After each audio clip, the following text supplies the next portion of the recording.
Bonjour à toutes et à tous. Merci, à la bibliothèque Cabanis de nous recevoir. Merci à Occitanie Livre et Lecture d'avoir organisé cette journée et au Dames aussi. Merci aux participantes, d'être là. Je vais commencer par, juste une petite, introduction, pour qu'on puisse, toutes, être présentées. Donc le monde du livre, aujourd'hui, est chancelant, je dirais chancelant, depuis les multiples rachats, de maisons d'édition, par, des grands groupes, par des milliardaires et notamment, par, Vincent Bolloré, sur l'édition, par le biais, d'Hachette, mais aussi avec, des projets de rachat de librairies et il n'est pas le seul à faire des projets. La précarité, de, certains, acteurs et actrices, du monde du livre, en parallèle avec, les coupes budgétaires dont on a déjà, parlé, dans les régions, en Loire-Atlantique notamment, mais, ailleurs aussi. Donc qui instaure un climat, d'inquiétude, grandissante. Face à ces constats, face à ces inquiétudes, beaucoup d'actrices du monde du livre, et de la presse se mobilisent pour fonder une culture de résistance, face à ceux qui menacent, la liberté d'expression, la diversité, culturelle.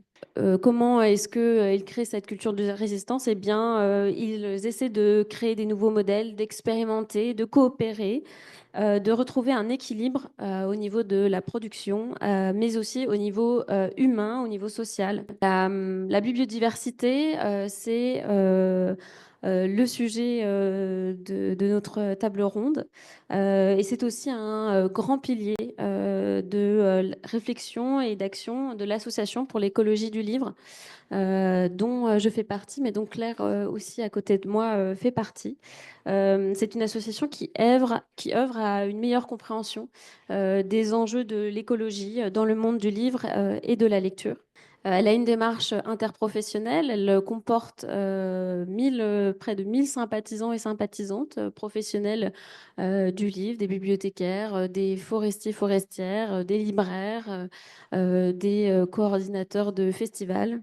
Elle défend, notamment l'indépendance, la coopération. Elle essaye de bousculer, les choses à la racine, c'est-à-dire qu'elle a une démarche radicale, qui remet en question, le système basé sur la surproduction, sur, le modèle capitaliste. Elle a une approche, féministe et décoloniale. Les 3 manières, de voir l'écologie, de cette association, c'est de voir l'écologie d'une manière, matérielle, sociale, mais aussi symbolique. Mais ce qui, je dirais, chapeaute aussi, tout ça, c'est, la biodiversité. Dans son manifeste, publié en 2020 aux éditions, Wild Project, intitulé, «Le livre est-il écologique?», l'association définit la biodiversité comme, l'ensemble des publications variées, dans un paysage éditorial, représentative d'un système équilibré, et j'insiste bien sur, ce mot équilibré, où toutes les voix, peuvent s'exprimer. Et donc, cette biodiversité, on la cherche, on essaye de la trouver, depuis de nombreuses années maintenant. À la fin des années 90, André Chiffrine, dans l'édition sans éditeur, parue aux éditions à La Fabrique, parlait du risque grandissant des rachats sur l'édition. Il en parlait à ce moment-là, pour l'édition américaine, principalement. Et il se rassurait, de voir, l'édition, indépendante, très florissante en France. Néanmoins, aujourd'hui, on voit que le risque est de plus en plus important. Et pour lui, il disait que ce n'était pas une envie de meilleure efficacité, qui changeait le monde du livre, mais c'était bien, les changements de propriétaires et cette recherche perpétuelle, de rentabilité. Donc, la question qu'on a envie un peu de se poser, c'est, comment est-ce qu'on fait, dans ce monde de surproduction, de garantir la biodiversité? Quels sont les freins à son déploiement et où est-ce qu'elle est, réellement défendue? Où est-ce qu'elle est vraiment effective? Et donc, aujourd'hui, avec nous, on a, plusieurs professionnels qui vont avoir des perspectives, variées, différentes, sur, la biodiversité. Je vais commencer peut-être, avec, une bibliothécaire et une libraire. Swazik, donc, tu es conservatrice des bibliothèques et chargée de coopération nationale donc à la BPI. Donc, c'est la Bibliothèque publique d'information qui est dans le centre Pompidou à Paris.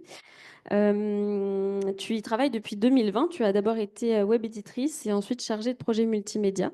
Par ailleurs, avant cela, tu es diplômée de l'École nationale supérieure des sciences de l'information et des bibliothèques et tu as travaillé sur la bibliodiversité en consacrant un mémoire à l'édition indépendante en bibliothèque publique, la bibliodiversité entre idéal et réalité. Anaïs, tu as fait un projet de reprise de librairie avec Manon Picot en 2019 et tu as repris donc la librairie L'Île aux images à Angoulême. Tu as aussi fait des études autour des métiers du livre. Ensuite, on va passer à nos créatrices, autrices, illustratrices. Marie-Laure, donc tu es formée à l'école Estienne et puis aux Arts décoratifs de Paris. Tu as travaillé en tant que directrice artistique et maintenant tu te penches plutôt sur l'illustration et l'écriture. Tu as publié plusieurs ouvrages, notamment chez Gallimard Jeunesse. Claire, tu es autrice et journaliste scientifique. Tu as lié fiction et enquête. Tu as d'abord fait des études en biologie et en écologie, si je ne me trompe pas. Aujourd'hui, tu consacres beaucoup de temps à l'écriture de documentaires, de fiction. Laurence, donc, que vous voyez là sur l'écran. Tu es directrice de l'Alliance internationale des éditeurs indépendants depuis 2009. Tu as rejoint l'équipe de l'Alliance en 2017 après plusieurs séjours en Afrique de l'Ouest. Et par ailleurs, tu as étudié aussi l'édition et les lettres de Aix-en-Provence en passant par le Québec jusqu'à Paris. Voilà, donc j'ai fait un petit peu les présentations et je voudrais commencer par répondre un petit peu à la question autour de quoi on parle quand on parle de biodiversité et un petit peu de notre positionnement à toutes les cinq. Dans les années 90 est apparu le terme de bibliodiversidad au Chili. C'était un petit peu en réaction à la concentration, une concentration extrême du monde de l'édition qui favorisait la domination de certains grands groupes. Il y a une association d'éditeurs et d'éditrices indépendants qui s'est créée et qui a commencé à réfléchir à ces questions-là. Donc, c'est quand même un terme qui est assez récent. Et en 2002, l'Alliance internationale des éditeurs indépendants s'est créée et a mis au cœur de son plaidoyer et de sa recherche la promotion et le renforcement de la biodiversité. Aujourd'hui, elle est composée de plus de 900 maisons d'édition. Elle a créé aussi un observatoire de la biodiversité en 2016. Est-ce que, Laurence, tu pourrais nous expliquer un petit peu ce que la biodiversité recouvre pour toi depuis toutes ces années et quel est le lien aussi avec le sujet de la journée d'aujourd'hui qui est l'écologie? Bonjour à toutes et à tous. Merci beaucoup pour cette introduction, Anouchka, et pour cette invitation. Alors, je vais revenir un petit peu sur cette notion de biodiversité en complétant l'introduction qui a été faite par Olivier Bessard-Banqui à travers, en effet, l'histoire de l'Alliance internationale de l'édition indépendante qui a introduit ce terme en France, notamment dans les années, à la fin des années 90, au début des années 2000. Donc, tu le disais, Anouchka, l'Alliance, c'est un réseau international de maisons d'édition indépendantes qui s'est créé à la fin des années 90 dans un contexte, donc dans le prolongement des réflexions d'André Chiffrine, dans un contexte de concentration et de forte financiarisation de l'édition. Et je reviens sur l'histoire de l'Alliance, vous allez comprendre pourquoi. L'Alliance, elle est née autour de projets éditoriaux internationaux, de traduction, de coédition. L'idée était, et toujours d'ailleurs, hein, que les textes et les idées circulent d'un pays à un autre, d'une langue à une autre. donc de créer un dialogue interculturel. Je précise ces éléments parce que donc, du coup, ce mot biodiversité est apparu via ces maisons d'édition, donc en Amérique latine, notamment au Chili, dans le cadre de ce réseau de maisons d'édition qui avait déjà des habitudes de travail collectif, de solidarité en fait entre elles, et qui avait surtout la conviction que construire une littérature locale, de se positionner comme acteur ayant une responsabilité vis-à-vis des lecteurs de leur pays, de l'émancipation de ces lecteurs, était une priorité. Donc, du coup, si la concentration, la financiarisation était une donne, l'enjeu principal pour eux était surtout de créer, de porter une autre voix et donc de créer un marché du livre local, de créer un écosystème du livre qui ne soit pas dominé par l'édition étrangère. En résumé, en fait, que l'édition indépendante soit un rempart en fait, à la mainmise des grands groupes étrangers sur ces marchés. Donc, les maisons d'édition de ces pays sont nées pour proposer un autre imaginaire aux lecteurs de ces pays, pour reconstruire et écrire une histoire dans un contexte soit de post-dictature, soit de post-colonisation, pour donner de la voix, des récits, des images reflétant la réalité des pays et des contextes.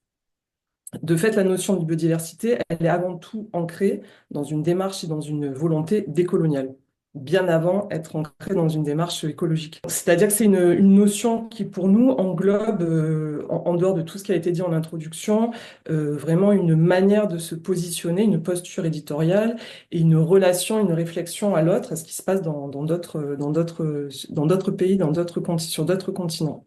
L'approche développée par Susan Horton, qui a été largement citée en introduction, est venue bien après. Elle est venue presque finalement une quinzaine, une vingtaine d'années plus tard, et a apporté évidemment une dimension un peu plus écologique, donc cette biodiversité versus biodiversité.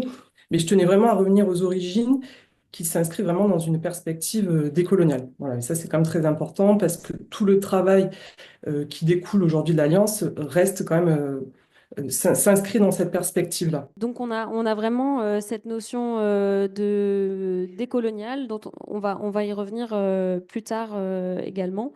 Mais ce qui nous mène à penser que la défense de la biodiversité, c'est un projet politique à part entière qui est donc porté par l'Alliance, qui est aussi porté par l'Association pour l'écologie du livre à l'échelle francophone. Mais il y a aussi la possibilité d'agir à son échelle en tant qu'acteur et actrice du monde du livre. Et donc là, je vais un petit peu commencer à m'adresser à vous en tant que professionnel. Comment vous faites et comment vous réagissez à ça dans vos métiers? On parle donc souvent de surproduction et de saturation des tables de librairie, notamment au moment des rentrées littéraires, qui sont des moments très intenses en librairie. On a un nombre de titres très importants qui paraissent chaque année, plus de 100 000 titres, 40 000 nouveautés. Donc on est sur un flux tendu de la nouveauté. Comment est-ce que toi, Anaïs, tu gères ça en librairie? Est-ce que pour toi, ce grand nombre de titres est un indicateur de biodiversité? Donc en fait, moi je suis co-gérante d'une petite librairie, elle fait 70 mètres carrés, donc comment vous dire que les 100 000 nouveautés et le million de livres dispo actuellement, on ne peut pas l'avoir en librairie évidemment. Et que l'Île aux Images, c'est la plus ancienne librairie de la ville, donc à plus de 40 ans. Je l'ai rachetée avec une associée en 2019 et on a pris un grand virage féministe à ce moment-là. Donc en fait, on est vraiment la librairie engagée de la ville et on a 5 librairies indépendantes qui sont hyper complémentaires. Et ça, c'est hyper important pour tout ce que je vais dire après, parce que mon expérience de libraire, elle est peut-être pas réplicable en fait à tous les endroits. Donc je voulais juste dire quand même que c'était une ville moyenne avec plein de librairies complémentaires autour. Donc du coup, est-ce que grand nombre de titres veut dire bibliodiversité? Ben non, clairement pas.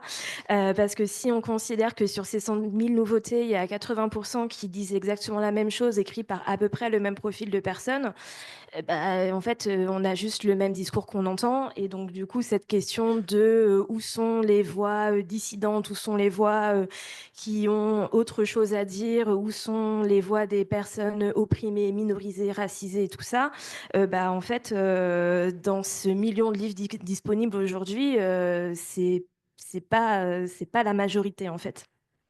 Après, la question du coup de comment on gère ça en librairie, bah, c'est assez simple, c'est qu'on peut pas. Dans le sens où, comme je vous le disais, on a nous, en stock à la librairie entre 6 à 7 000 livres.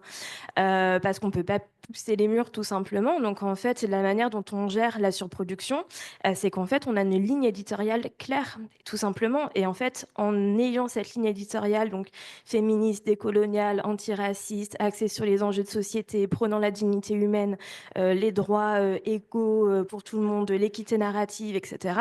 Ben, en fait, forcément, dans toute cette avalanche de nouveautés, bah, ça va sabrer un certain nombre de titres. Donc finalement, t'as parlé des livres de reproduction, des livres clones qui en fait nous font assister à un phénomène d'appropriation, de récupération de certains sujets, ce qui mène à ce dont vous avez parlé tout à l'heure, Olivier, cette monoculture de l'esprit, d'avoir seulement certaines voix qui sont entendues. Mais donc si on veut pas ces livres de reproduction, qu'est-ce qu'il y a de l'autre côté? Donc, on va parler peut-être un petit peu plus de création. Comment on fait pour valoriser la création et quel est le rôle des autrices et des créateurs, créatrices pour mettre en avant cette création. Donc du coup, Marie-Laure, je voulais un petit peu m'adresser à toi et te demander quel était ton processus créatif qui te permet de sortir justement un petit peu de ces sentiers battus, de comment est-ce que tu concilies ta réalité économique avec la création et est-ce que tu trouves dans le milieu du livre du soutien? Moi, en tant qu'illustratrice, je vis bien de mon métier, je gagne correctement ma vie, mais en tant qu'autrice et pour la création de mes livres, autrice, illustratrice, je ne gagne vraiment pas du tout dignement ma vie. Donc l'équilibre que j'ai pu trouver, ça a été de trouver des territoires et des économies annexes dans d'autres secteurs d'activité, dans la communication, dans la presse. L'illustration permet ça, c'est le gros avantage, pour avoir une réalité économique beaucoup plus solide, beaucoup plus stable, puisque je ne suis absolument pas dans l'édition, je ne suis pas du tout rémunérée pour le travail effectué. Dans tous les autres domaines, je le suis. Donc, j'ai cet équilibre qui est possible grâce à cette économie dans d'autres secteurs que je peux réinvestir sur des temps longs dans la création de mes livres. Ces livres-là, les livres que je fais, qui sont des ouvrages qui me prennent en général, enfin qui s'étalent sur 4 ans, c'est des réalités qui ne sont absolument pas envisageables si je n'avais pas à côté une possibilité de travailler mon métier d'illustratrice dans d'autres secteurs.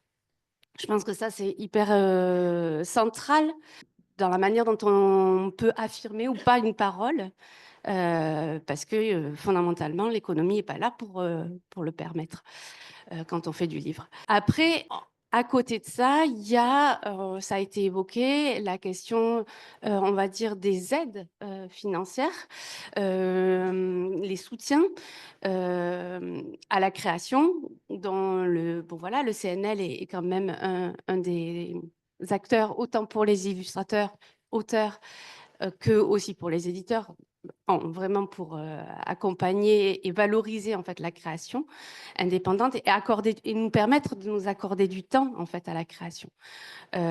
Toujours est-il, ça a été évoqué, ça reste quand même des aides publiques et qui parfois peuvent être entendues chez certains éditeurs comme une substitution à la rémunération, ou en tout cas à une rémunération digne, j'entends. Donc, on a toujours la problématique de cette dignité de rémunération par rapport au travail qui est généré dans la création artistique.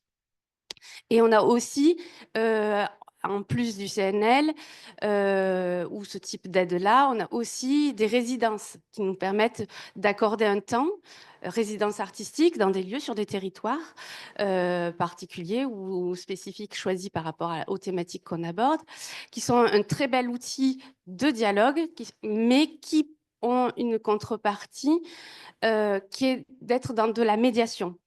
Et la question de la médiation, c'est finalement une réalité du métier qui est complètement annexe à la réalité de l'auteur en tant que créateur, hein, et comment dire, quelqu'un qui porte un discours ou en tout cas une conviction artistique à partager. Et tout le monde ne s'y retrouve pas dans cette question de la médiation. On n'a pas tous intrinsèquement cette sensibilité ou cette faculté d'aller au contact du public. Donc, c'est une très belle initiative de conditionner la rémunération une aide, on va dire, financière aux auteurs, de le conditionner à de la médiation, parce que l'objectif avant tout dans la création, je crois, c'est d'être dans le partage et dans la transmission. Mais ça, c'est voilà, ça c'est travers, ça peut avoir ses travers. Voilà.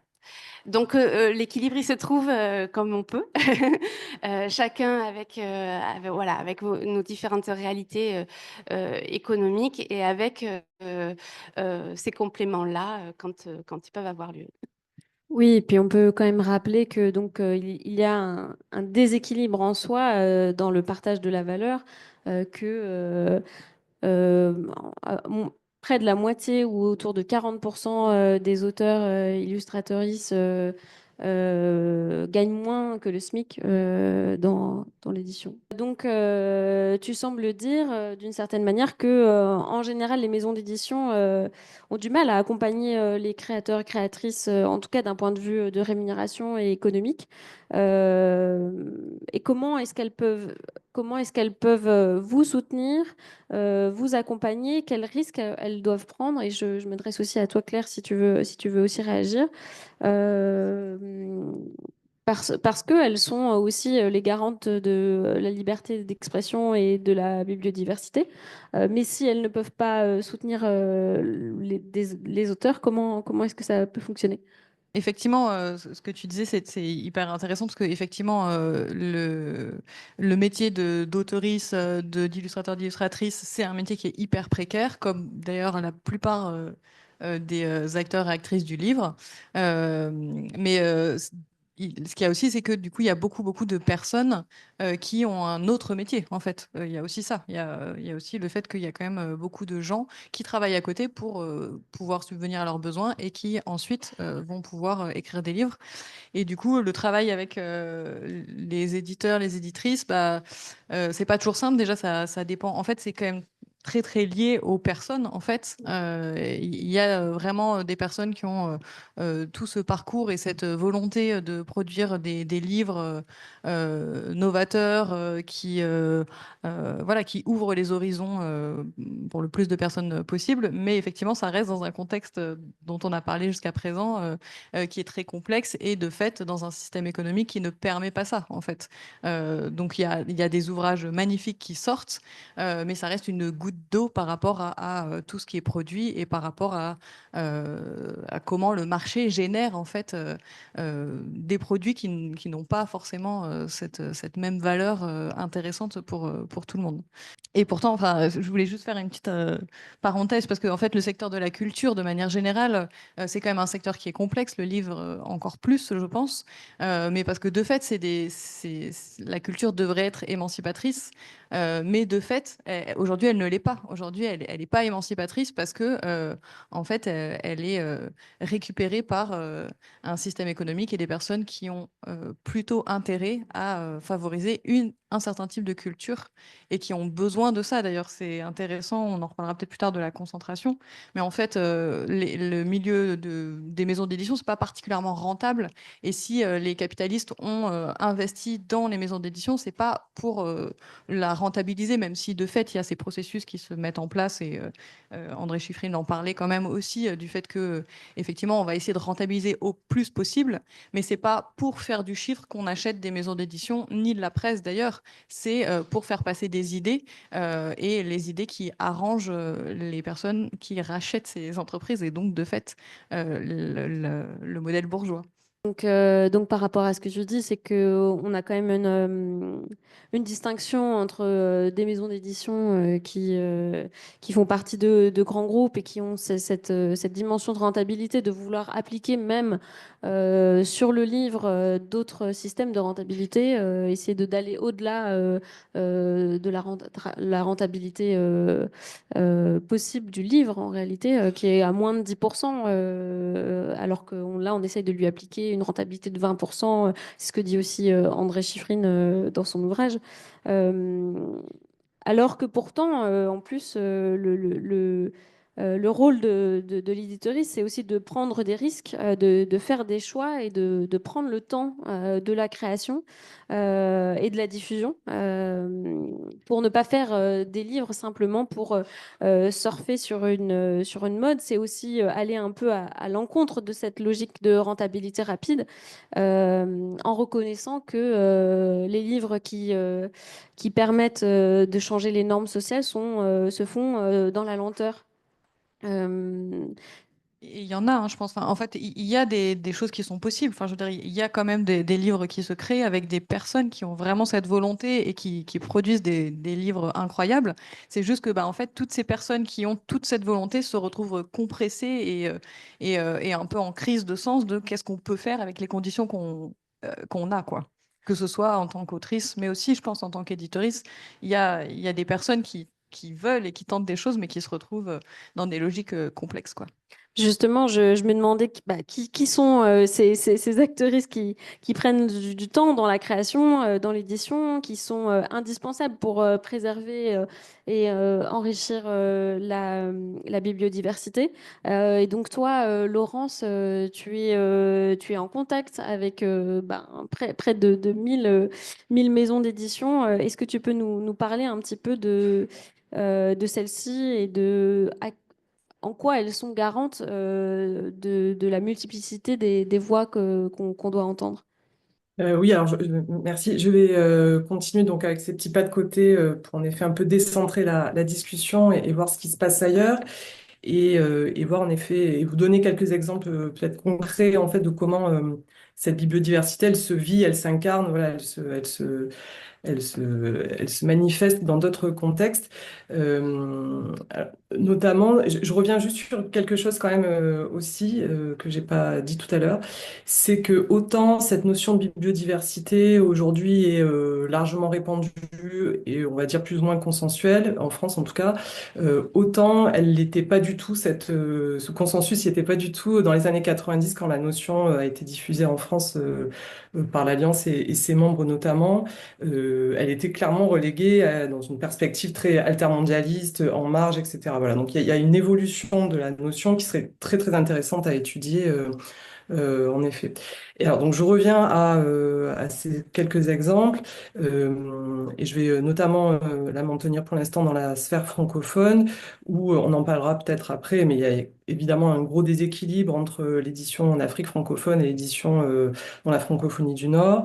Et voilà, un exemple, c'est que beaucoup d'éditeurs, donc dans le réseau de l'Alliance notamment, ont alerté il y a une quinzaine d'années sur les méfaits du don de livres, par exemple, qui arrivait massivement dans les pays en Afrique, avec des livres évidemment au contenu inadapté, soit même dans des langues qui n'étaient pas très... Enfin, en français, par exemple, dans un pays comme Madagascar, où la scolarisation se fait en malgache, donc des livres dont même la langue posait problème. Et on fait beaucoup de plaidoyer, de sensibilisation auprès de leur pouvoir public, justement, pour encadrer en fait ces dispositifs de dons qui venaient massivement inonder et être une concurrence quasi déloyale en fait par rapport à leur économie locale et permettre justement un développement de l'édition locale dans les langues des lecteurs. Du lectorat. Donc ça, c'est un premier exemple de comment se manifeste la biodiversité ailleurs, encore une fois, dans cette perspective plutôt décoloniale finalement que écologique. Ceci dit, c'est très lié. Un autre exemple, c'est un réseau de maisons d'édition iraniennes exilées, donc qui ne sont plus en Iran, mais exilées en Europe et en Amérique du Nord qui, depuis 7 ans, ont créé le Salon du livre non censuré, qui se passe tous les ans dans la même période que le Salon du Livre de Téhéran, et qui permet par des moyens absolument ingénieux d'accéder à des textes censurés iraniens, donc de langue farsi, de pouvoir les rééditer, enfin, de pouvoir les éditer en Europe, en Amérique du Nord, pour les faire circuler dans le cadre de ce salon, et pour que justement ces voix soient entendues. Ces éditeurs-là ont aussi tout un système qui est clairement pas illégal, mais en tout cas officieux de circulation des textes que eux publient ici, et pas que des textes d'auteurs iraniens, mais des textes d'auteurs de toute nationalité, qui traduisent en langue persane et qui font circuler donc par ces systèmes officieux jusqu'au lecteur en Iran. Donc là, pour nous, il y a en dehors, voilà, il y a vraiment la notion de prise de risque, évidemment, là de manière tout à fait directe, mais cette notion aussi de pouvoir faire entendre des voix étouffées ou interdites. Voilà. Merci Laurence. Aujourd'hui, même si on a cette vision un petit peu du livre comme un objet sacralisé qui a une valeur intellectuelle forte, on a assisté quand même à l'industrialisation et la financiarisation du secteur. On a un livre qui est un produit, qui est même un déchet. On a un produit de consommation jetable, notamment depuis l'apparition du livre de poche. Euh, L'industrie du livre répond à des logiques de marché qui nous dépassent parfois dans nos métiers, qui nous dépassent en tant que créatrices. Et les logiques de rentabilité ne favorisent pas toujours la création des idées. Et responsable, semble-t-il, le phénomène de concentration très important dans le monde du livre en France, mais c'est le cas aussi dans plein d'autres dans d'autres pays. On a quand même 80% du chiffre d'affaires qui est réalisé par 20% des maisons d'édition, voire 90% du chiffre d'affaires qui est réalisé par 10% des maisons d'édition. Et donc, je voudrais revenir un petit peu sur ce que c'est que ce phénomène de concentration, à la fois horizontale et verticale, qui ne touche donc pas que le milieu de l'édition, mais aussi la presse. Et c'est extrêmement lié, et d'ailleurs problématique. Et donc, je voulais un petit peu, Claire, puisque tu travailles aussi dessus en tant que journaliste, que tu reviennes un petit peu sur ce phénomène et en quoi c'est problématique pour le monde du livre. Alors, je vais essayer de ne pas être trop longue. Déjà, juste pour clarifier, quand on parle de concentration horizontale et verticale, c'est parce que dans le milieu du livre, donc il y a différents acteurs, actrices, depuis donc la production, on pourrait même intégrer depuis la production de papier jusqu'à la vente des livres le don, enfin le prêt de livres, pardon, en librairie, en bibliothèque, je vais y arriver. Mais du coup, cette concentration, elle se fait dans le sens où il y a des groupes qui vont racheter d'autres maisons d'édition, mais ils vont aussi acheter d'autres secteurs, enfin, c'est-à-dire des librairies, la diffusion, la distribution, voilà. Et donc, ils vont en fait avoir l'ensemble de la structure qui permet aussi de vendre des livres et de les transporter. Donc c'est dans les deux sens que ça se passe. Donc tu citais l'exemple de volonté, voilà, d'acheter énormément de librairies qu'on revoit revenir en ce moment. Mais du coup, pour revenir sur cette concentration, en fait, c'est pas quelque chose de nouveau. Et donc tout à l'heure, il y avait le livre de Jean-Yves Mollier, donc qui est historien, qui a travaillé sur cette question de la concentration dans le monde de l'édition. Et effectivement, bon, bah, c'est des questions dont on parle depuis très longtemps. On a aussi évoqué la pieuvre qui est Hachette, qui est en fait déjà depuis extrêmement longtemps très présente et surtout qui a justement qui avait le monopole des réseaux de distribution par ce qui sont devenus les points relais dans les gares et de vente, là, en l'occurrence, pardon, mais aussi qui a mis en place la structure de distribution qui est reprise ensuite par les autres entreprises des autres maisons d'édition. Et Hachette, c'était déjà un énorme groupe qui dérangeait beaucoup d'autres maisons d'édition. Et par la suite, après la Seconde Guerre mondiale, puisque Hachette n'a pas été nationalisé, ce groupe a continué continué de grandir et puis d'autres groupes sont arrivés. Donc, il y a eu ce qui est devenu Editis aujourd'hui, mais il y a aussi d'autres groupes dont on parle un peu moins, donc notamment Média Participation qui a été créé par la famille Montagne, qui est liée à la famille Michelin. Et donc, c'est avec cette volonté d'ailleurs très marquée déjà de propager la parole du pape. Enfin, voilà, tout ça n'est pas nouveau. C'est juste qu'effectivement, là, on assiste à des concentrations qui semblent de plus en plus fortes. Et donc, c'est vrai que l'arrivée de Bolloré a fait extrêmement peur parce qu'on a déjà vu dans la presse ce qu'il a fait en termes de ligne éditoriale. Et surtout parce que du coup, il a le premier groupe d'édition qui est Hachette. Mais on peut aussi se poser la question sur Editis, qui appartient maintenant à Daniel Kretinsky, qui est l'un dans l'autre un capitaliste à peu près normal, qui provient, voilà, sa fortune provient de l'exploitation du gaz et du charbon. Et il a comme projet extrêmement libéral de recréer une Europe libérale, voilà, avec la loi du marché peut-être plus ancienne et un peu différente de ce que propose Bolloré, mais voilà, c'est pas non plus des valeurs émancipatrices extrêmement fortes. Donc, enfin voilà, c'est quelque chose qui semble encore plus important aujourd'hui. Et donc, c'est vrai que ça pose des questions. Forcément, il y a donc tout le mouvement contre l'empire de Bolloré, avec les soulèvements de la terre notamment, qui propose de s'opposer un petit peu à ça. Donc, c'est vrai que ça pose cette question.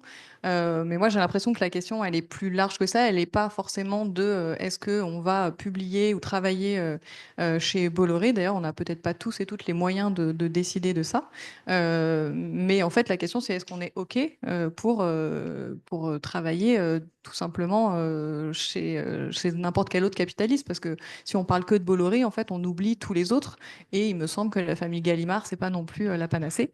Donc voilà, il y a un problème de manière générale dans le milieu de l'édition parce que ce sont des entreprises et que de fait, elles ont été récupérées pour des intérêts financiers et majoritairement aussi d'hégémonie culturelle.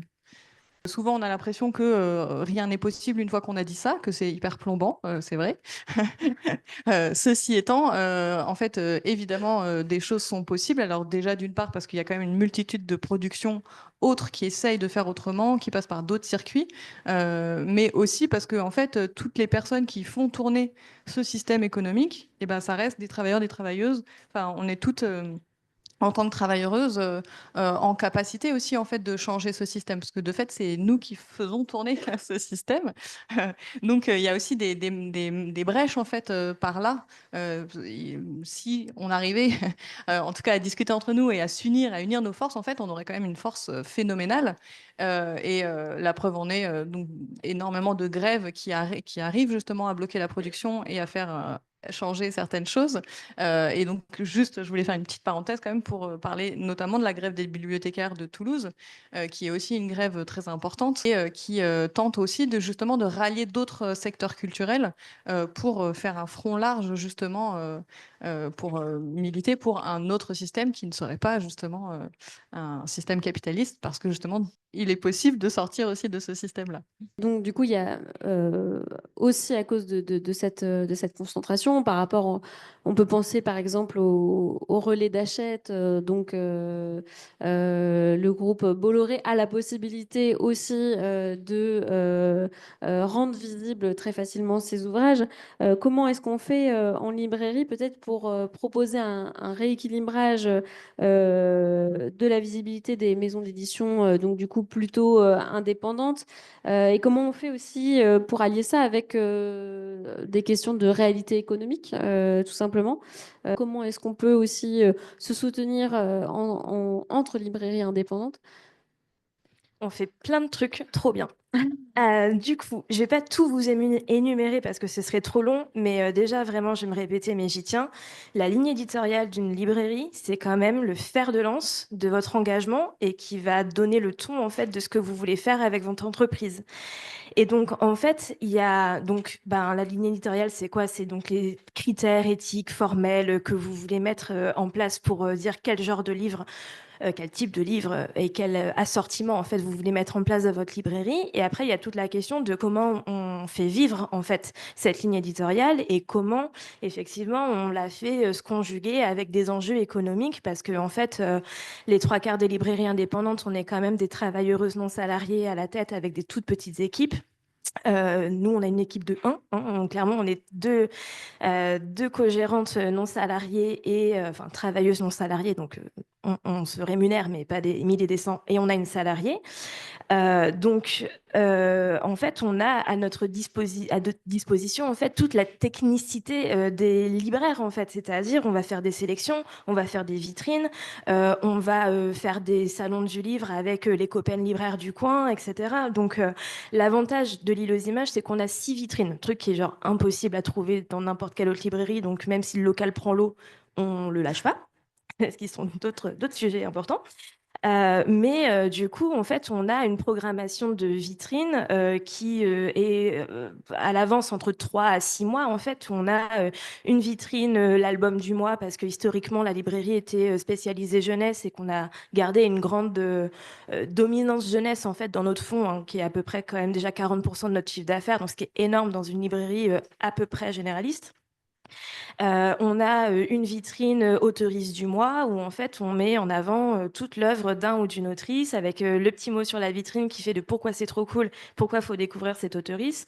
On a la vitrine collection ou maison d'édition et pareil, du coup pourquoi cette collection, pourquoi c'est important et quelle œuvre ça intellectuelle en fait ça construit.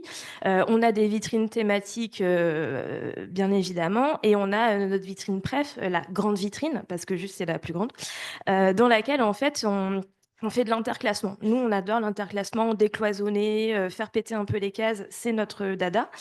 Donc en fait, dans cette vitrine, on choisit une thématique et on va y croiser tous nos rayons. En fait, ça nous permet aussi de nous réfléchir à nos fonds, en fait, chacune dans notre secteur. Ça nous permet, nous aussi, de juste de pas s'ennuyer déjà, parce que quand même, on peut avoir une vie un peu monotone en tant que libraire, ouvrir des cartons, les mettre sur les étagères et tout. Donc ça, c'est ce qu'on fait à une échelle individuelle dans notre librairie. Et après, il y a tout ce qu'on fait à une échelle collective. Et moi, je suis une éternelle optimiste et je crois qu'on peut être plein de petits cailloux tous ensemble et faire péter le système. J'y crois fort. Et donc, en fait, dans les choses qu'on a créées, on a co-créé un salon du livre jeunesse sur la ville. Il n'y en avait pas. Un salon de libraires. Donc, c'est-à-dire qu'il n'y a que des libraires qui sont dans le comité de pilotage, que du coup, on est souverain de la ligne éditoriale toujours du salon, que chaque libraire invite 2 autoristes pour le salon. Et du coup, on a une journée qui se passe en médiathèque un peu partout dans le département. Et ensuite, on a une journée tout public. Et en fait, nous, le fer de lance, c'est que tout le monde soit rémunéré à sa juste valeur. Donc, ce qui fait que le prix du stand, on l'a fixé sur un truc qui nous paraissait honnête pour tout le monde, qui est un pourcentage du chiffre d'affaires. Donc, tu te retrouves pas à être saigné si tu n'as pas vendu des livres, ou à te faire une plus-value de malade si, en fait, ton auteur ou ton autrice a super bien fonctionné. Et bien évidemment, les autoristes sont rémunérés tarif charte. Du coup, tarif charte, atelier, journée pour le dimanche, parce qu'il y a 2 séances de signature. Je fais aussi de la pub, si vous voulez venir, n'hésitez pas. Il y a 2 séances de dédicace et un atelier, donc qui peut prendre plein de formes, parce qu'on sait que tout le monde n'est pas la fibre avec les enfants et tout. Voilà. Et en fait, quand on a proposé ça à nos élus, parce qu'on a monté une asso, etc., pour trouver du financement, on nous a ri au nez en nous disant bah non, mais en fait, votre salon, vous vous rendez compte, vous avez 8 autoristes et ça coûte plus cher que le salon d'à côté où il y en a 40. Bah oui, c'est normal, nous on a décidé de payer les gens, donc du coup, ça fait une petite différence. Et le truc, c'est qu'avec la technique du petit caillou, en fait, vous lâchez rien, vous êtes le petit caillou dans les rouages, et en fait, 2 ans plus tard, les élus qui vous rient au nez, ils peuvent plus vous ignorer, et ils se mettent à financer une politique culturelle qui financerait correctement tout le monde. Donc, du coup, voilà, soyez des petits cailloux. Et on a aussi, du coup, monté un autre salon qui s'appelle Représente. Là, c'est un festival féministe. Et donc, en fait, il y a la librairie qui organise une rencontre d'auteuristes. Et en fait, autour, plein d'autres lieux qui se greffent à tout ça, des assos militantes. Et en fait, on fait une espèce de gros stuff féministe, queer sur une place de la ville où d'habitude on n'est pas trop accueilli. Et là, pareil, en fait, ça va faire 5 ans qu'on fait ça. Je vous dis pas qu'au départ, on n'a pas eu des petites sueurs froides, surtout qu'on a eu la bonne idée de commencer le Covid avec le pass sanitaire, tout ça. On était contente. Mais en fait, c'est possible. Et en fait, il suffit d'une idée, de se croiser, de se parler, d'en discuter exactement comme ce qu'on fait là. Et il y a plein de choses à faire. Et pour rebondir après sur la question plus économique de comment on fait, parce que bah, bien évidemment, l'événementiel en librairie, je vous apprendrai rien. Les libraires et les futurs libraires, on fait quand même ça à perte les 3/4 du temps, parce que même si on partage les coûts, clairement, on sait que c'est pas la vente de livres en fait qui permet de financer ça. Donc, comment on fait pour financer ça? Eh bien, on crée son propre stock à rotation dynamique. Je m'explique. En gros, il y a aussi le truc de bah ouais, il y a beaucoup de production. Comment on fait? Est-ce qu'on prend les top 10 de JFK, on met ça sur nos tables, ça se vend tout seul parce que c'est en pile et super?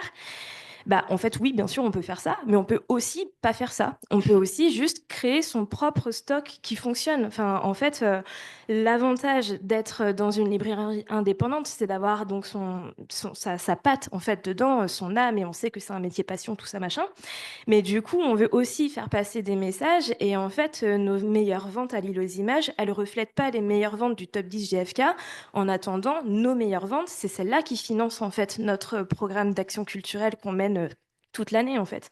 Donc c'est pas une fatalité cette surproduction. L'idée en fait, c'est comment on arrive à cheminer au milieu de tout ça, et comment nous en tant que libraires, avec toutes les techniques et tout le professionnalisme en fait qu'on nous apprend, que ce soit à l'école de la librairie, dans les EUT de métiers du livre et tout ça, en fait, juste des techniques métiers qui nous permettent de faire vivre ces fonds, de les mettre en avant et du coup de les vendre avec des idées qui nous plaisent et qui en plus permettent de financer derrière des événements trop cool.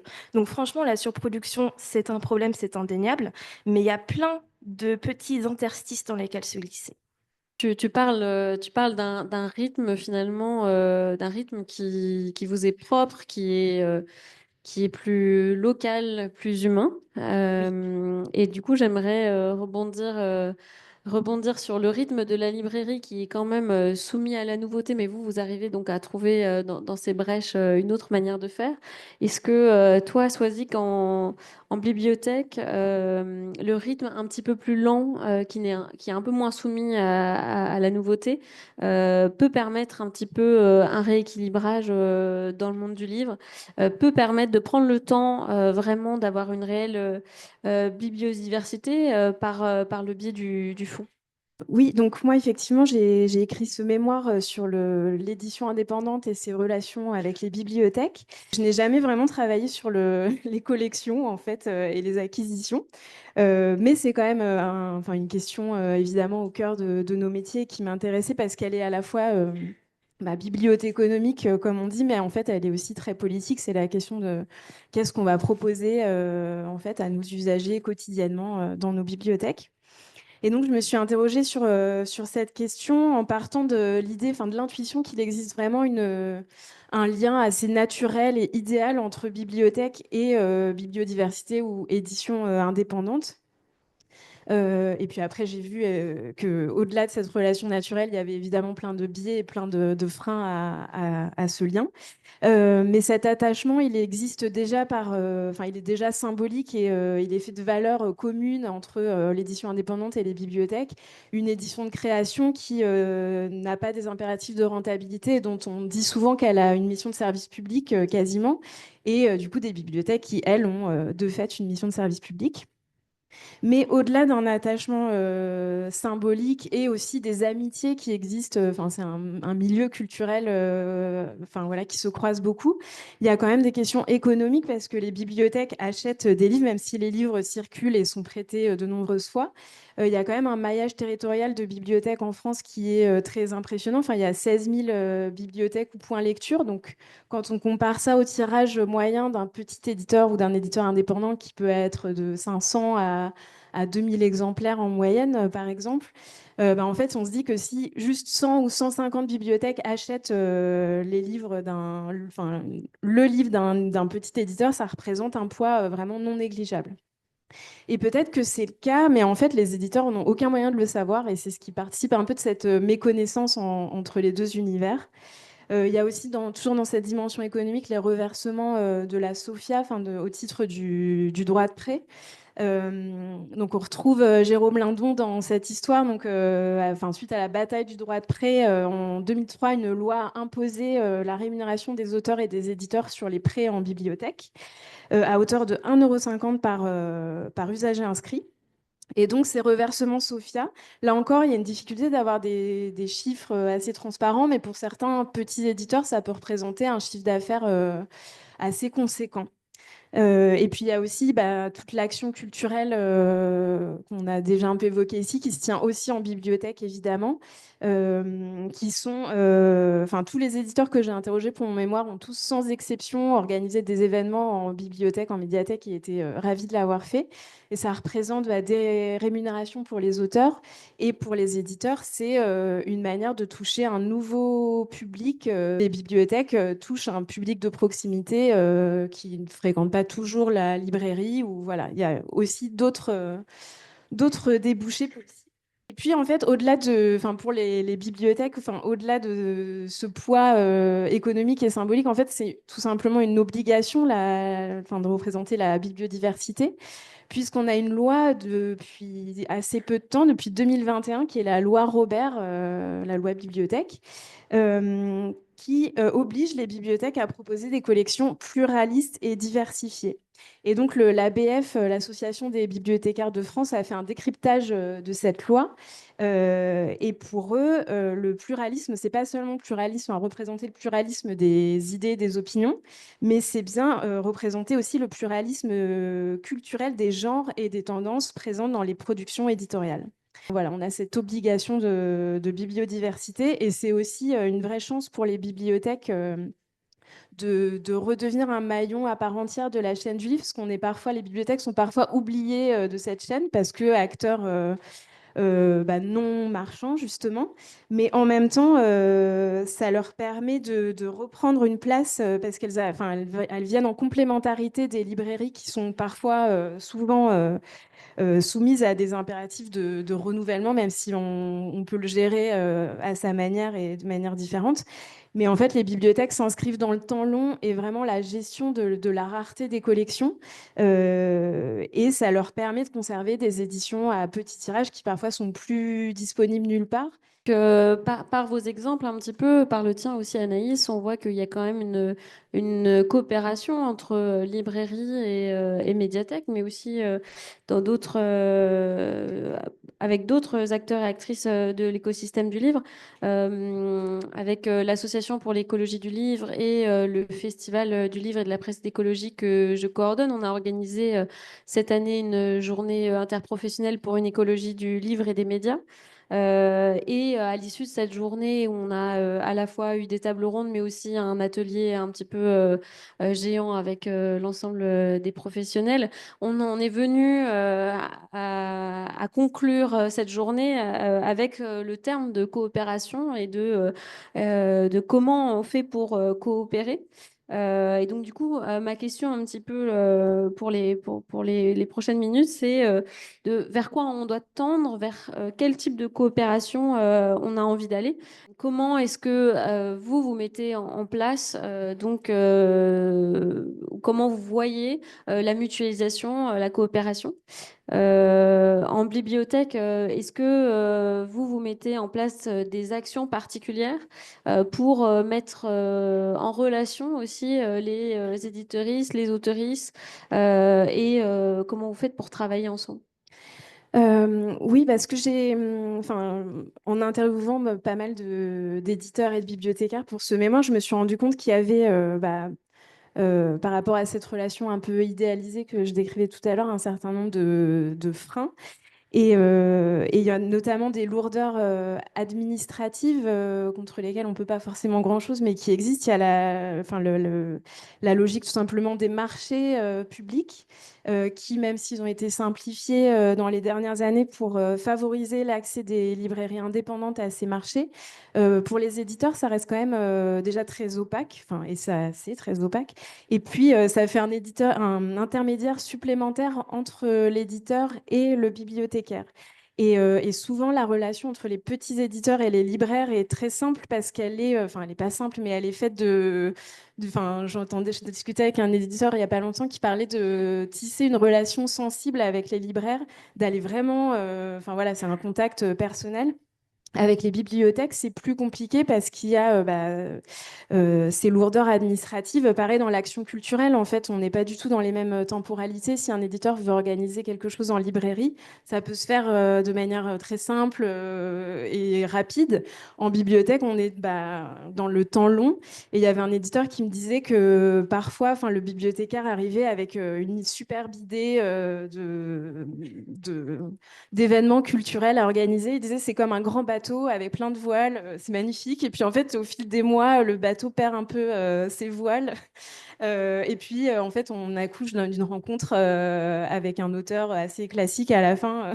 Mais malgré tout, il saluait cette envie des bibliothèques aussi toujours de créer des occasions de rencontres variées.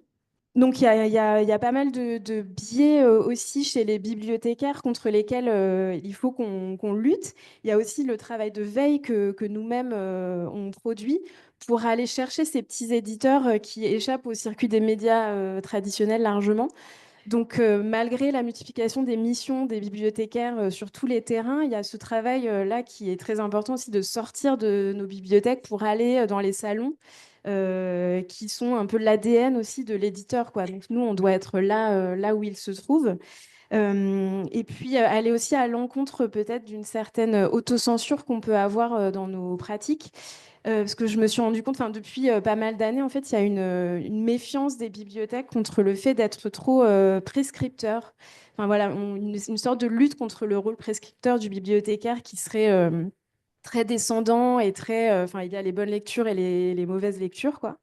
Et c'est quelque chose dont on se méfie de plus en plus et quelque part à raison. Et en même temps, je pense que ça va peut-être parfois avec une sorte d'intériorisation de la censure et dans nos acquisitions et de se dire, on va pas forcément acheter telle ou telle production parce que c'est trop pointu ou trop ceci, trop élitiste, ça sortira pas. Donc on intègre peut-être un peu vite certains impératifs, quoi. Et puis, voilà, toutes les occasions de lutter contre ces méconnaissances qui existent, que chez les bibliothécaires aussi, il y a une grande connaissance des contenus, des livres qui sont proposés et aussi des lecteurs. Et finalement, il y a quand même une méconnaissance de la chaîne du livre aussi et des réalités du métier d'éditeur, des réalités de ce que vivent les auteurs et les autrices. Donc voilà, toutes les occasions de se rencontrer sont bonnes à prendre. Marie-Laure et Claire, est-ce que vous intervenez en bibliothèque ou en librairie et comment est-ce que vous pensez qu'il est encore possible de réinventer d'autres modalités pour faire circuler vos ouvrages, pour les rendre visibles? Donc oui, on intervient, je dis on, hein, ça me paraît évident parce que c'est une réalité maintenant qui a bien pénétré nos métiers d'intervenir. Je disais pas tout à l'heure la question de la médiation.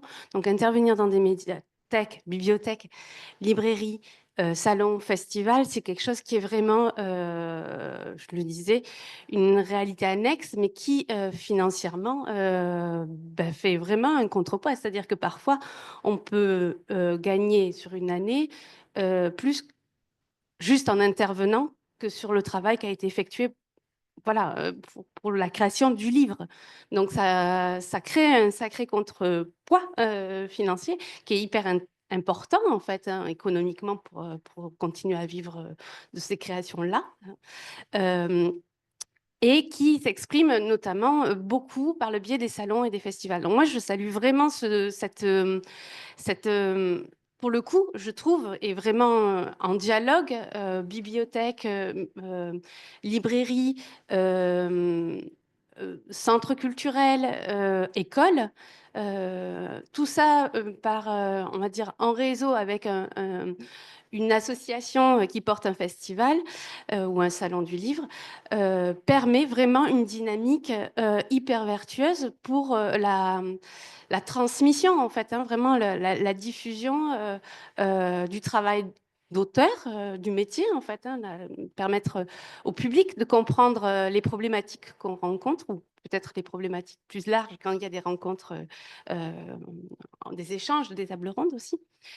Et puis pour transmettre le goût qu'on a pour l'objet livre et les thématiques qu'on aborde dans nos ouvrages. J'ai l'impression que c'est une réalité qui est quand même très dynamique et positive, même si on a tous la peur de cette disparition avec des coupures budgétaires.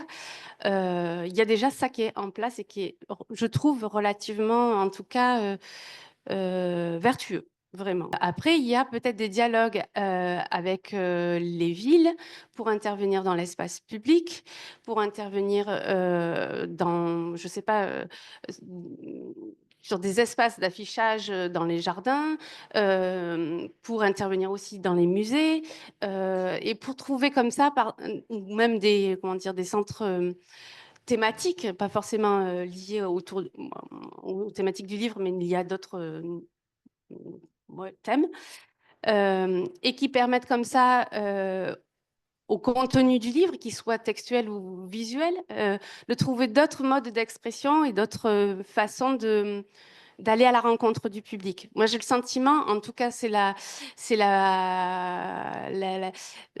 comment dire, l'avantage de l'image, c'est qu'il y a un contact qui est très immédiat, en fait. Donc, quand on est créateur d'images, si on considère que l'exposition est un autre moyen, en fait, de véhiculer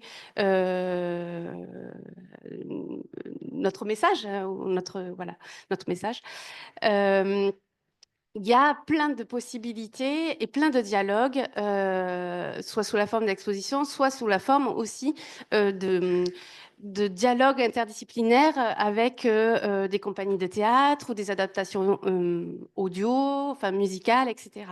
Donc, je crois qu'il y a vraiment plein de possibilités. Il y a des questions d'interstices, des petits chemins, des petits passages dans lesquels on peut se loger et qui ont peut-être en apparence une petite force de frappe parce que ça inonde pas les radios, les médias, mais en apparence, je crois, parce que toutes les personnes qui sont là présentes à ce moment-là, elles sont touchées, je crois.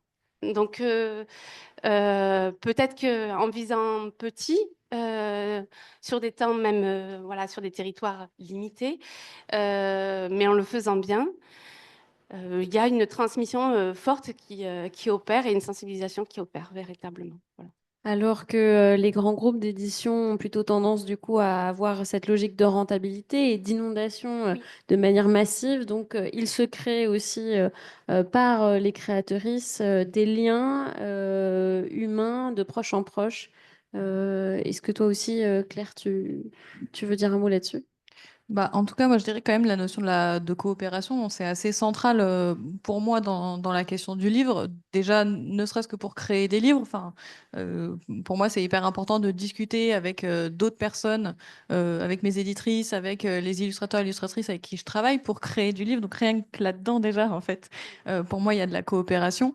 Et après, à toutes les échelles, je trouve que c'est intéressant la question de l'interprofession, en rencontrant d'autres personnes et en allant dans soit des groupes interprofessionnels comme l'association pour l'écologie du livre, en rencontrant les personnes qui font les livres, voilà, que ce soit les libraires, les bibliothécaires, les éditeuristes, les auteurs, autrices, les distributeurs, distributrices, etc. Enfin, toutes les personnes en fait qui font le livre, je trouve que connaître vraiment comment fonctionne cet écosystème plutôt que chaîne, ça permet aussi de trouver des interstices en fait. Et ça permet justement d'imaginer d'autres manières de diffuser les livres et d'aller toucher du public. Et j'ai pas parlé des écoles, mais évidemment, le travail avec les écoles, il est hyper important en tant qu'autrice.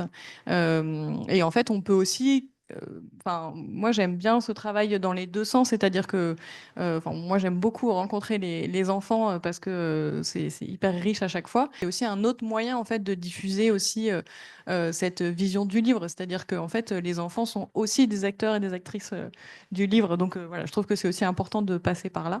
Et après, en exemple concret, il y a plein de choses qui se font en termes de création de coopératives pour essayer de regrouper les différents métiers du livre. Bon, on a beaucoup parlé des éditions du commun, par exemple, qui font un travail quand même incroyable sur repenser justement la chaîne du livre. Enfin, voilà, il y a vraiment beaucoup de choses possibles en pensant la coopération avec l'ensemble des personnes qui lisent, donc tout le monde. On peut penser aussi, donc là, on parle de coopération au sein entre professionnels. Euh, et d'ailleurs, des fois, même dans nos propres métiers, on a du mal à comprendre et à connaître le métier des autres. C'est vraiment très compliqué. Et comment on fait aussi avec le public, notamment, je m'adresse à toi, Swazik, et à toi, Anaïs, en bibliothèque. La bibliothèque, elle est insérée dans une ville, dans un quartier.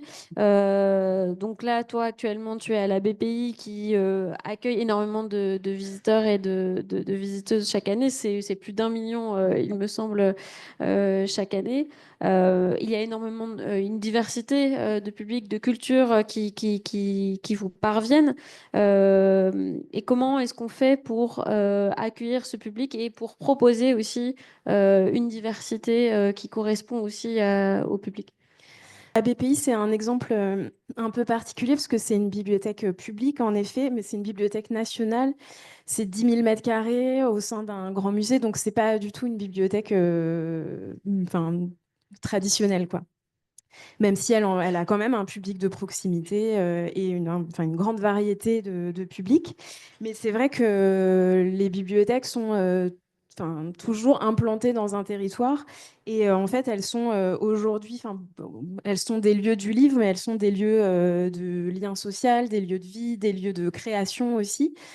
Tout ça à partir du livre. Et parfois, elles sont aussi le seul service public sur un territoire. Ça arrive assez souvent. Euh, donc, le lien qu'elle tisse, en fait, la bibliothèque avec son public est toujours fondamental, mais dans ce cas-là, peut-être encore plus. Et en fait, le public qui fréquente ces lieux vont bien au-delà du public qui emprunte les livres. Voilà, ça se recoupe pas forcément. Euh, il y a un public qui est fréquentant, qui est bien supérieur au public qui emprunte, mais il y a peut-être pas beaucoup d'autres lieux que la bibliothèque enfin, pour être confronté à une telle diversité d'idées, de courants, enfin, de genres, de langues. Voilà, donc la bibliothèque enfin, se doit d'être le reflet de son territoire et souvent elle y contribue. Et puis sa politique documentaire reflète la diversité de son territoire. Et elle a tout intérêt d'ailleurs à le formaliser, à l'écrire noir sur blanc aussi, enfin, ouais, à formaliser cette représentation et cette diversité pour se prémunir d'attaques de collectifs d'usagers ou d'usagers contre la présence de tel livre dans les collections, qui est quelque chose auquel se confrontent les bibliothèques aussi aujourd'hui. Donc c'est aussi être sensible à l'environnement de la bibliothèque et aussi de la librairie. Est-ce que vous pouvez faire un travail de sensibilisation? Je pense par exemple, par le biais de l'Association pour l'écologie du livre, il y a plusieurs libraires qui actuellement et l'année passée également ont fait une trêve des nouveautés pour voilà, ralentir un petit peu le rythme, pour prendre plus le temps sur le fond, mais aussi pour sensibiliser les lecteurs et les lectrices à ce qu'on dépose sur les tables des librairies. Et ce qui ressortait, c'est qu'en général, le public comprenait.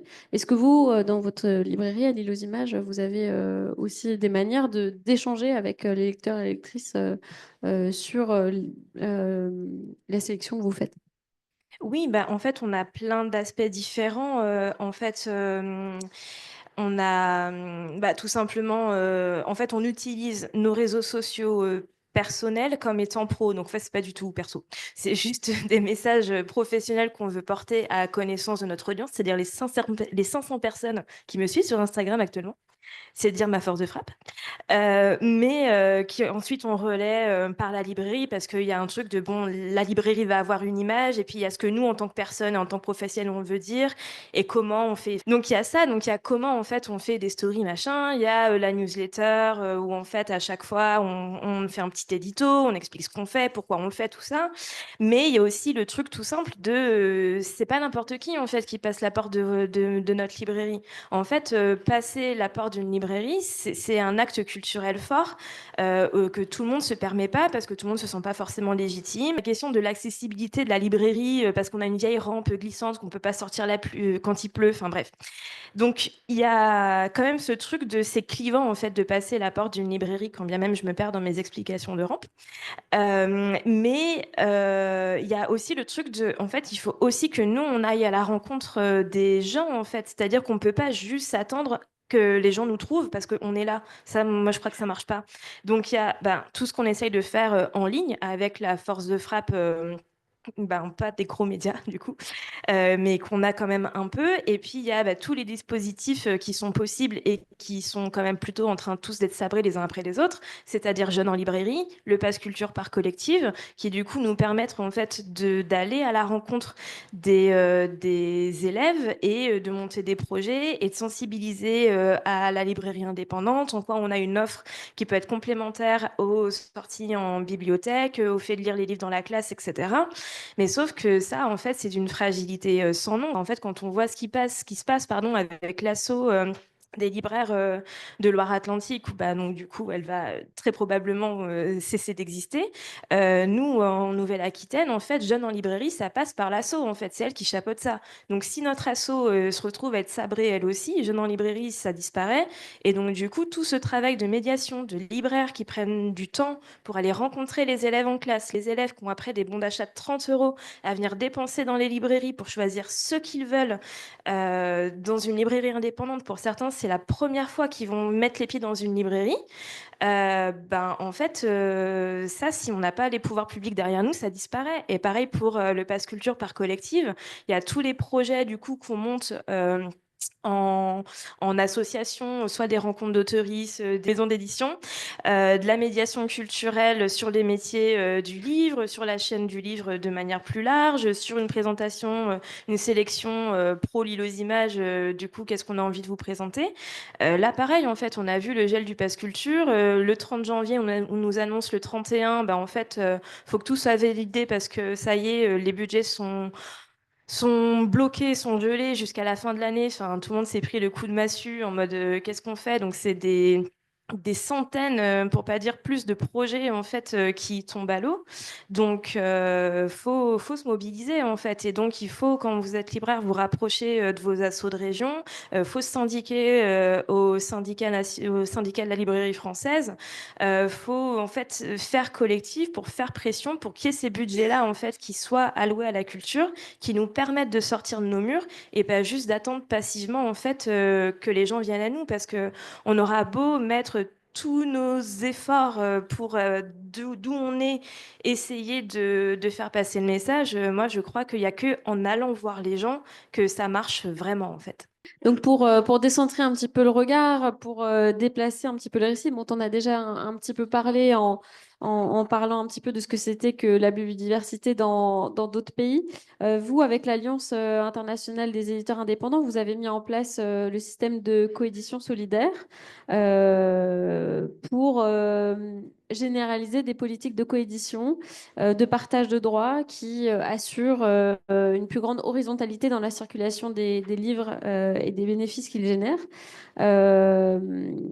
L'idée, c'est de lutter un petit peu contre une forme d'affaiblissement culturel et linguistique. Comment ça se passe, ces coéditions, et en quoi est-ce qu'il défend ce principe de biodiversité? Oui, mais merci Anouchka. Le principe, en fait, il est né de constats et on parle beaucoup de surproduction en France. On a dire de manière générale dans le Nord, il y a clairement des phénomènes de sous-production ou de production importée, enfin exportée, qui viennent, qui sont importées d'ailleurs, notamment sur le territoire d'Afrique francophone. Et c'est ce que je disais au début, hein, vraiment une mainmise encore quand même sur certains marchés, notamment le marché scolaire. Et donc la réaction et le principe de solidarité qui s'est mis en place, c'est ce système de coédition solidaire qui permet à plusieurs maisons d'édition de coopérer ensemble, donc c'est-à-dire vraiment de mutualiser leurs moyens financiers, intellectuels, de communication, enfin voilà, vraiment l'ensemble des éléments dont il y a besoin pour créer un livre, donc de se fédérer pour ensemble éditer un ouvrage qui peut être du coup de manière simultanée diffusé dans plusieurs pays. Donc une manière aussi de pallier tous les problèmes de transport et structurels qu'il peut y avoir sur certains continents. Mais c'est la même chose d'ailleurs en Amérique latine. Euh, et donc, voilà, ce principe de coopération, de coédition, donc, si elle permet cette plus large circulation de textes d'idées, elle permet aussi d'être solidaire avec les lecteurs en diminuant le coût de vente le plus possible pour être sur un juste prix. Et ça, c'est quand même une donne très, très importante. Un livre qui arrive exporté de France, je donne un exemple, au Bénin, par exemple, va arriver forcément au prix français, voire plus cher, parce que des frais de transport, des frais de douane qu'il a fallu ajouter au prix de vente. Et donc, du coup, complètement inaccessible. Vous en parliez à l'échelle française, mais là, on parle de la même chose. Enfin, on parle du lien quand même final qu'est le lecteur. Comment on rend accessible les ouvrages? Donc voilà, c'est une réponse des éditeurs de travailler de manière collective dans des réseaux de confiance, de solidarité pour arriver à ces productions solidaires. Euh, et c'est aussi une manière, quand il y a des principes de cession de droits, depuis la France vers l'Afrique francophone par exemple, de se réapproprier en quelque sorte aussi une littérature et des textes. Il y a comme beaucoup d'auteurs ou d'autrices africains qui se font d'abord publier dans des maisons d'édition françaises, voire parisiennes, et il y a eu vraiment cette volonté aussi de rééquilibrer, aussi de rendre un peu, voilà, rééquilibrer un petit peu les flux en permettant donc, voilà, en se fédérant, en achetant les droits, en rachetant les droits aux maisons d'édition françaises de ces textes-là et en les rééditant localement sur place. Voilà. Comment ça se passe pour les autoristes des dom-toms? Du coup, est-ce qu'il y a des frais, il y a des frais d'importation? Et bah, comment ça se passe pour la visibilité en librairie de ces autoristes-là? Bah, tout dépend en fait par qui elles sont publiées. Mais en général, là, du coup, dans les dom-toms, c'est un système très équivalent au système français en termes de diffusion-distribution. Donc, c'est les ouvrages, si ces auteurs-autrices sont édités par une maison d'édition, on va dire en France métropolitaine, les ouvrages sont envoyés dans les dom-toms et disponibles. Donc, là, le système est à peu près le même, quoi. Le système est en effet similaire et que beaucoup d'autoristes des dom-toms publient dans des maisons d'édition françaises ou en tout cas qui ont aussi Mm. des services de diffusion-distribution qui sont bah, les mêmes en fait. Merci à toutes, Merci à vous. en présentiel ou en distanciel. Merci Laurence.